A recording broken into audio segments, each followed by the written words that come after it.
विद्यार्थी मित्रांनो, आपण आयनिक इक्विलिब्रियममधला एक महत्त्वाचा टॉपिक आता शिकणार आहे, तो म्हणजे concept of acid and base. तर हा ॲसिड आणि बेस हे जे दोन शब्द आहे ते केमिस्ट्रीमधले खूप महत्त्वाचे शब्द आहे. आपण हे आपल्या बेसिक जे स्टडीज होतात, म्हणजे आपण जनरली 8वीपासूनच हे शब्द ऐकत असतो. ठीक आहे, का वापरतो, का आपण ऐकतो आहे याला? कारण याला खूप सारे याचे अप्लिकेशन आहे. आपण याला खूप साऱ्या मॅन्युफॅक्चरिंगमध्ये वापरतो, इंडस्ट्रीमध्ये वापरतो, सोबत डे टू डे लाईफमध्ये पण आपण याला कळत न कळत खूप साऱ्या जागेवर वापरतो.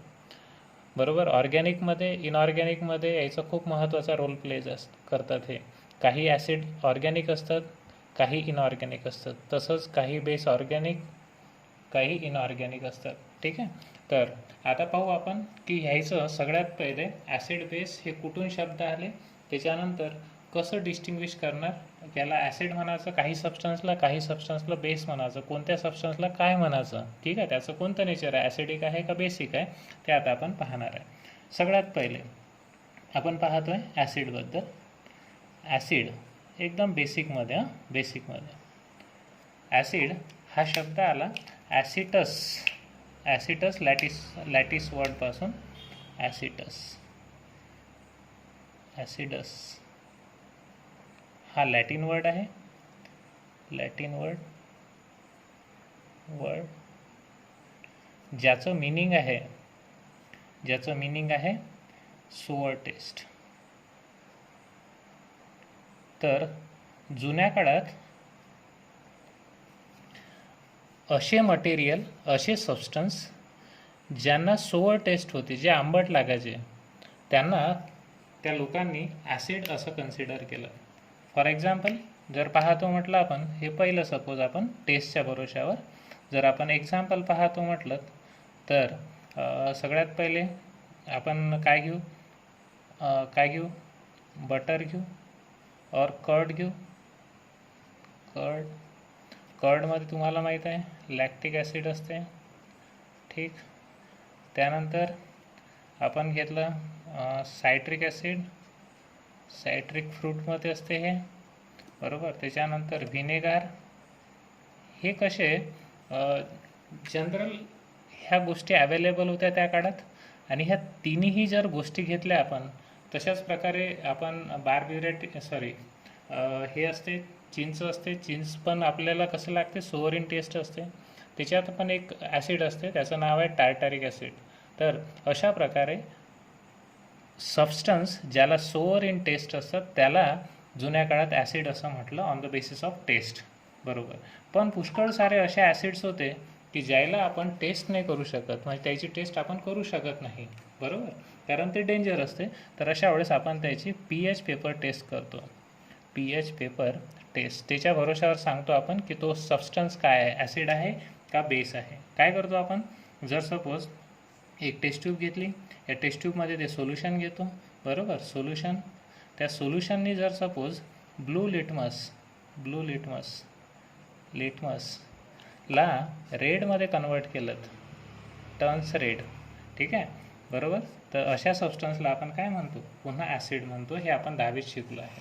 असे सबस्टन्स जे ब्लू लिटमस कशात टर्न करतात, रेडमध्ये, त्याला म्हटलं आपण पुन्हा ॲसिड्स. ठीक, त्यानंतर तिसरं जर सपोज सबस्टन्स असे सबस्टन्स ज्याच्यात जे ॲक्टिव्ह मेटल टाकलेत, ॲक्टिव्ह मेटल सोबत रिॲक्ट होतील आणि हायड्रोजन गॅस हे बाहेर देतात. त्याच्यातून काय बाहेर निघते, हायड्रोजन गॅस, त्याला पण आपण ॲसिड म्हणतो. एक्झाम्पल पाहू घ्या, हे 10वीतलीच रिॲक्शन आहे. झिंक घेतला प्लस HCl. ठीक आहे, आपल्याला भेटते ZnCl2 आणि कोणती गॅस बाहेर, H2 गॅस बाहेर. ठीक आहे, पॉप गॅस म्हणतो आपण याला. जर सपोज असं होत असेल, असा सबस्टन्स जो ॲक्टिव्ह मेटलवर टाकलात, त्याच्यातून हायड्रोजन गॅस जर बाहेर निघत असेल, तर त्याही पण सबस्टन्सला आपण काय म्हणणार, ॲसिड. एकंदरीत जुन्या काळात टेस्टच्या भरोशावर आपण सांगितलं ॲसिड, त्याच्यानंतर pH पेपर टेस्टच्या भरोशावर सांगितलं आणि तिसरं हे जुन्या काळाच्या बेसिक टर्म्स आहेत हां ॲसिडसाठी. कोणता सबस्टन्स, असा सबस्टन्स नंतर ॲक्टिव्ह मेटलवर टाकलं की जो हायड्रोजन गॅस देते त्याला पण आपण जुन्या काळात काय म्हणायचो, ॲसिड म्हणायचो. हे एकदम बेसिक झालं हां. ठीक हां. नंतर बेस कोणाला म्हणायचं, जुन्या काळात बेस त्या सबस्टन्सला म्हणायचे जे सोपी फील आहे, सोपी फील म्हणजेच स्लीपी फील होते और स्लीपी, म्हणजे एकदम सॉफ्ट असतात और सॉफ्ट असतात. ठीक, म्हणजे फॉर एक्झाम्पल आपण सोप घेतली हातात तर ते एकदम सॉफ्ट असते. ठीक आहे ना, सॉफ्ट असं ॲडव्हर्टाईज वगैरे येते. ठीक आहे, तर जुन्या काळात बेस कोणाला म्हणायचे, असे मटेरियल, असे सबस्टन्स जे सोपी फील्स और स्लीपी और सॉफ्ट असतात त्याला म्हणायचे बेस. और यालाच दुसरं टेस्टच्या भरोशावर असे सबस्टन्स जे बिटर टेस्ट असतात, बिटर म्हणजे कडू, बिटर टेस्ट असते त्या सबस्टन्सला पण काय म्हणायचे, बेस म्हणायचे. हे जुन्या काळची गोष्ट. ठीक आहे, टेस्ट करून पाहायचे, बिटर लागला तर काय, बेस. ठीक. सेकंड मग टेस्ट तर प्रत्येक वेळेस पॉसिबल नाही आहे, मग अशा वेळेस काय करायचं, तर pH test, pH paper test केली, पीएच पेपर टेस्ट हां TEST. काय केलं, पुष्कळ साऱ्या बेसचे सोल्युशन घेतले आपण, बरोबर. सोल्युशन घेतल्यानंतर त्याच्यामध्ये आपण हे सोल्युशन आहे सपोज, ठीक आहे, त्याच्यात आपण टाकला रेड लिटमस. जसंही आपण रेड लिटमस टाकला तर रेड लिटमस जर ब्लूमध्ये टर्न झाला, red litmus turns red litmus turns blue, तर आपण त्या सोल्युशनला काय म्हटलं, बेसिक सोल्युशन असं आपण कन्सिडर केलं. हे झाली सेकंड. आणि सगळ्यात शेवटी असे मटेरियल जे कोणाला न्यूट्रलाइज करतात, जे ॲसिडला न्यूट्रलाइज करतात त्याला पण आपण काय म्हटलं, सबस्टन्स विच न्यूट्रलाइज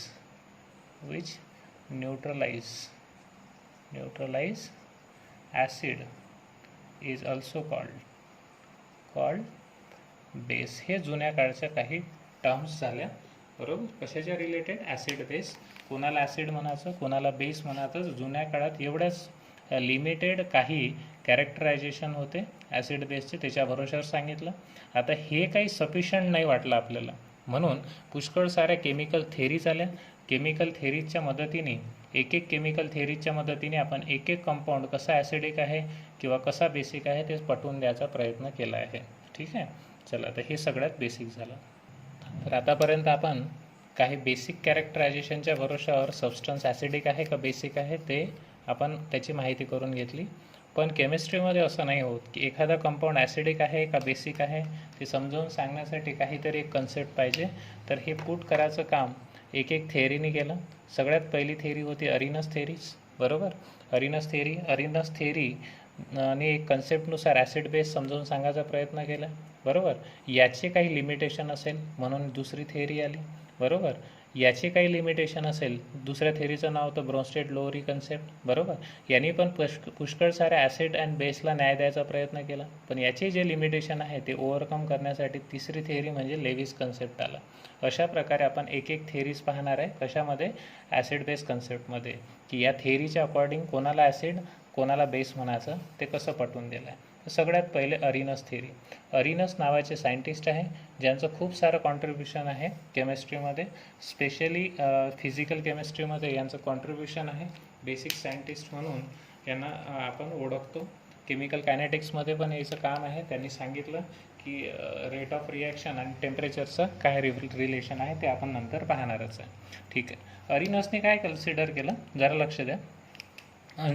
अरिनसने काय घेतलं, सबस्टन्स घेतला, कोणताही सबस्टन्स, ठीक आहे, ज्याला आपल्याला माहीत करायचं आहे तो ॲसिड आहे का बेस आहे. आणि सॉल्वंट घेतला वॉटर. सॉल्वंट काय घेतला, सॉल्वंट घेतला वॉटर, ठीक आहे. आणि वॉटरमध्ये हा टाकला, कोणताही सबस्टन्स घेतला, हे वॉटर आहे, ठीक आहे, वॉटर.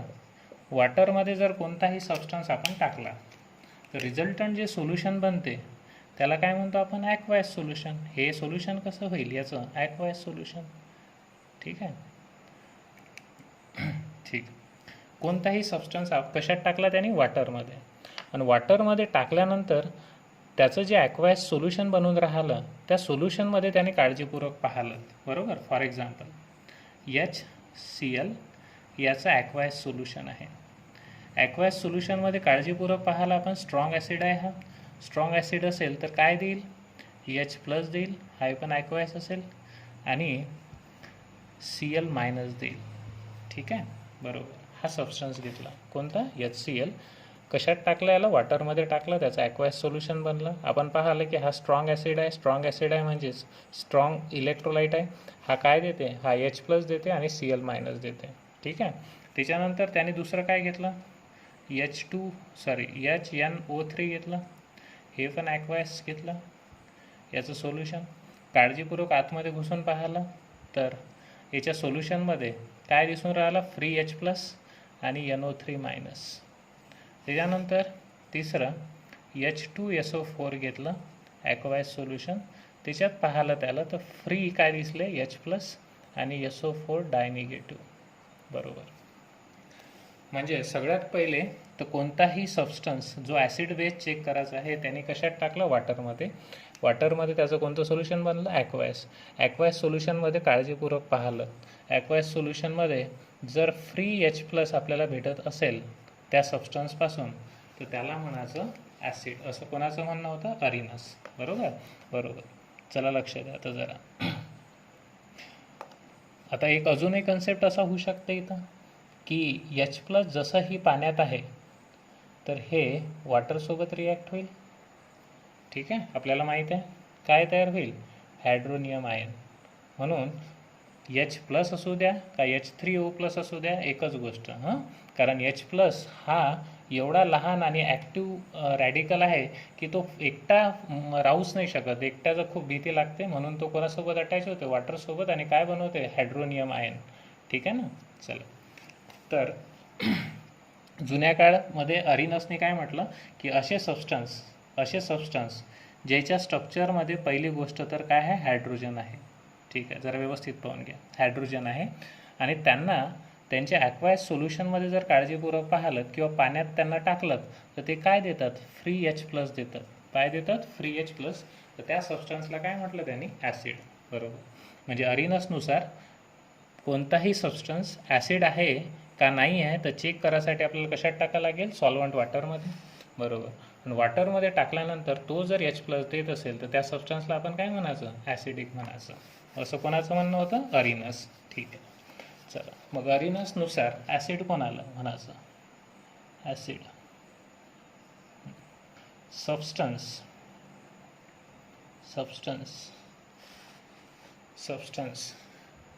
which have hydrogen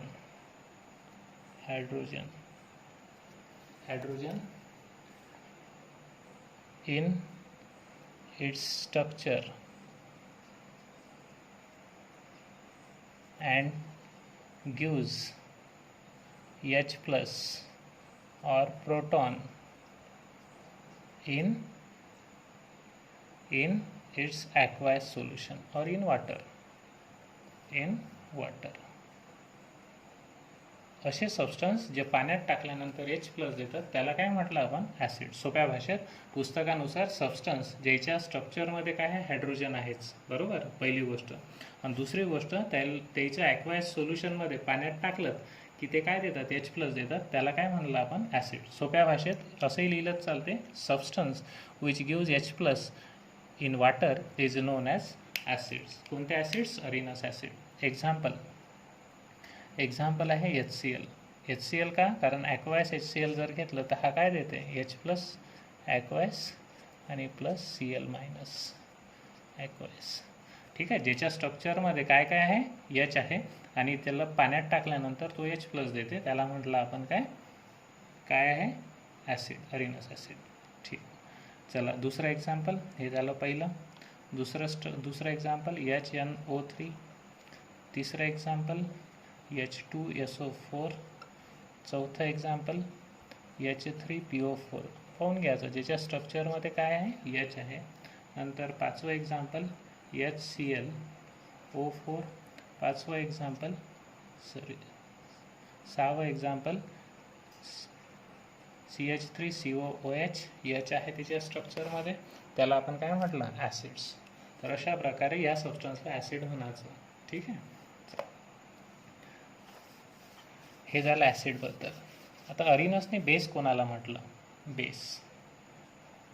तर अरिनसच्या नुसार बेस असे सबस्टन्स असतात की जे पाण्यामध्ये टाकल्यानंतर OH म्हणजेच हायड्रॉक्सिल आयन देतात. म्हणजे फॉर एक्झाम्पल हा आहे याचं ॲक्वायस सोल्युशन, स्ट्रॉंग इलेक्ट्रोलाइट Na+ ॲक्वायस आणि OH- ॲक्वायस. OH ला काय म्हणतो आपण hydroxyl ion.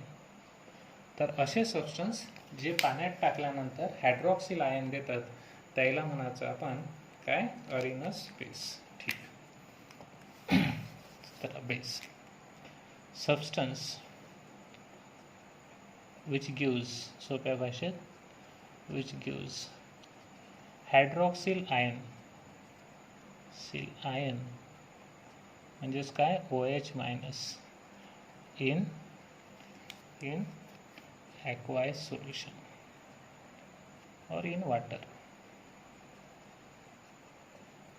called Arrhenius base. Example ज्याच्यात OH आहे NaOH घेतला, याचा ॲक्वायस काय भेटलं Na+ ॲक्वायस आणि प्लस OH- ॲक्वायस. ठीक. तसंच पुष्कळ सारे हायड्रॉक्साईड म्हणजे अल्कलाईन अर्थ मॅटर NaOH झाला, KOH झाला. ठीक आहे. नंतर CSOH झाला. ठीक आहे. त्यानंतर RbOH झाला. ठीक. त्यानंतर MgOH ट्वाईस आहे.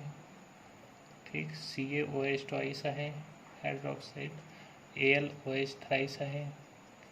हे पण सगळे काय झाले बेस.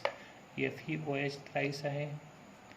हे सगळे काय झाले बेस. हायड्रॉक्सी ग्रुप ज्याच्या स्ट्रक्चरमध्ये आहे आणि जे पाण्यात टाकल्यानंतर OH ग्रुप देतात त्याला म्हटलं आपण काय अरिनस बेस. बरोबर.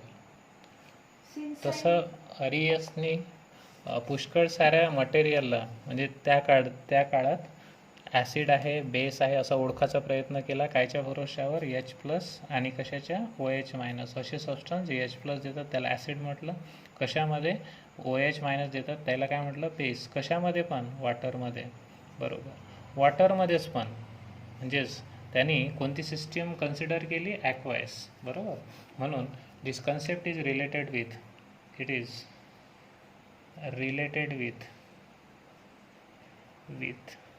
only aqueous solution, aqueous solvent. aqueous solution म्हणजे हा जो कन्सेप्ट आहे तो फक्त ॲक्वायस सोल्युशनच्याच रिलेटेड आहे, वॉटरच्याच रिलेटेड आहे, दुसऱ्या कोणत्या सॉल्व्हंटच्या रिलेटेड नाही आहे. बरोबर. म्हणजे सॉल्व्हंटच्या मदतीशिवाय म्हणजे तुम्ही HCl गॅस जर असेल तर त्याला नाही सांगता येणार की हा ॲसिड आहे का बेस आहे. कोणाची मदत घ्यावं लागेल, वॉटरची मदत घ्यावंच लागेल. ठीक आहे. हे याचं लिमिटेशन आहे. दुसरी गोष्ट, त्यांनी फक्त ज्याच्यात प्रोटॉन आहेत, ज्याच्या स्ट्रक्चरमध्ये प्रोटॉन आहेत म्हणजे हायड्रोजन आहे त्यालाच ॲसिड असं म्हटलं. पण म्हणजे असे जे ॲसिड असतात त्याला आपण काय म्हणतो प्रोटिक ॲसिड. ज्याच्या स्ट्रक्चरमध्ये काय आहे H+ आहे त्याला म्हणतो प्रोटिक ॲसिड. त्यांनी फक्त प्रोटिक ॲसिडवरच काम केलं. अप्रोटिक ॲसिड म्हणजे CO2 आहे. बरोबर आहे. त्याच्यानंतर असे पुष्कळ सारे ॲसिड आहे. ठीक आहे. CO2 आहे, AlCl3 आहे. बरोबर. Ag+ आयन आहे. ठीक आहे. त्याच्यानंतर SO2 आहे. हे जे आहे हे काय आहे अप्रोटिक ॲसिड, ज्याला यांनी समजून सांगायचा प्रयत्न केला नाही.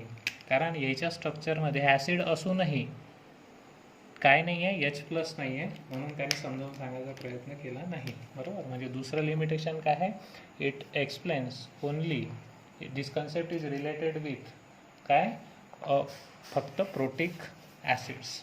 It enable to explain aprotic acids nature. ठीक आहे, लाईक CO2, SO2, AlCl3 पुढे पाहणारच आहे आपण.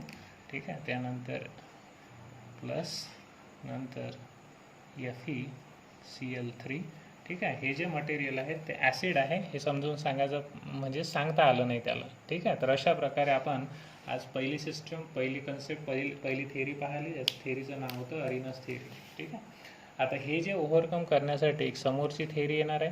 त्या थेअरीचं नाव आहे ब्रोन्स्टेड लोवरी कन्सेप्ट, जो की खूप महत्त्वाचं आहे. आणि त्याच्यानंतर आहे लेविस थेअरी. ठीक आहे.